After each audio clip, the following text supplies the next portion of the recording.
Guys, narinig niyo yan, ha? Si Tito na bahala. Si Tito. Jokes lang. May bagong lipat na naman sa number 6.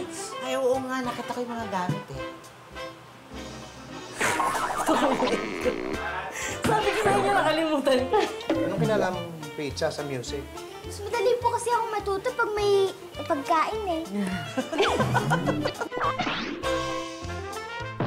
Tulungan mo naman si Gina.